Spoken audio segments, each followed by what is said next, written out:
வணக்கம். நான் டாக்டர் மீனாட்சி பாலசுப்ரமணியன், மகப்பேறு மருத்துவர் from Kriya Women's Clinic in Adyar.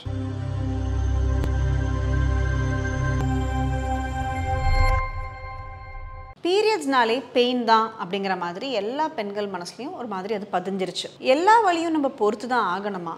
எந்த பீரியட்ஸ் வலிக்கு நம்ம போய் டாக்டரை போய் பார்க்கணும், இல்லை இந்த வலி இருந்துச்சுன்னா வேறு ஏதாவது பிரச்சனை இருக்குமா அப்படிங்கிறத பற்றி நம்ம அவசியம் தெரிஞ்சுக்கணும். ஸோ முதல்ல அதுக்கு பீரியட் பெயின்னா நம்ம ரெண்டு விதமாக அந்த பீரியட் பெயினை பார்க்குறோம். ஒன்று ஒரு காரணமே இல்லாமல் இருக்கிற பீரியட் பெயின், அதுக்கு பேர் பிரைமரி டிஸ்மெனோரியா அப்படின்னு நம்ம சொல்லுவோம்.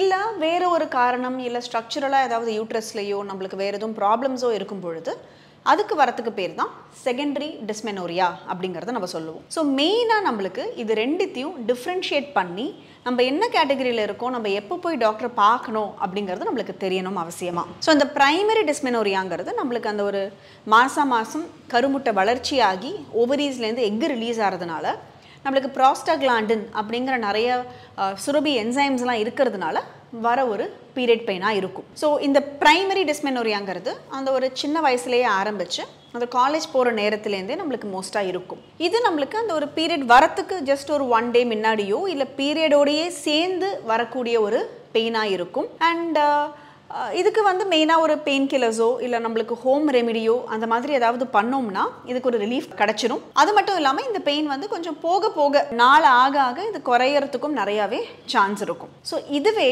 ப்ரைமரியாக இல்லாமல் நம்ம செகண்டரி டிஸ்மெனோரியா அப்படிங்கிறது அது என்னன்னு பார்த்தீங்கன்னா, அது நம்மளுக்கு ஒரு ஃபைப்ராய்டு கட்டியோ இல்லைனா அந்த கர்ப்பப்பை வீக்கமாக இருக்கிறதுக்குன்னு அடினோமயோசிஸுங்கிற மாதிரி ஒரு சிச்சுவேஷன், இல்லை நம்ம இப்போ காமனாக பார்க்கக்கூடிய ஒரு எண்டோமெட்ரியாசிஸ்ங்கிற ஒரு சிச்சுவேஷன், இதிலலாம் வரதுக்கு பேர் தான் நம்ம இந்த செகண்டரி டிஸ்மெனோரியா. இந்த பெயின் இன்னும் கொஞ்சம் சிவியராகவே இருக்கிறதுக்கான நிறைய வாய்ப்பு இருக்குது. அது மட்டும் இல்லாமல் ப்ளீடிங் ப்ராப்ளம்ஸ், ரொம்ப அதிகமாக ப்ளீடிங் ஆகி பெயின் நம்மளுக்கு பீரியட் முடிகிற சமயத்துலேயும் கண்டினியூ ஆகி பீரியட் முடிஞ்சதுக்கு அப்புறமாவும் அந்த கர்ப்பப்பை சுருங்குற நேரத்துலையும் ரொம்ப அதிகமாக பெயின் இருக்கிறதுக்கான சான்ஸ் இருக்குது. சில சமயம் நடுவில் ஒரு மிட் சைக்கிளில் கூட எண்டோமெட்ரியாசிஸ் இருக்கிறவங்களுக்கு ரொம்ப அதிகமாக ஒரு வயிறு வலி வரத்துக்கான சான்ஸ் இருக்குது.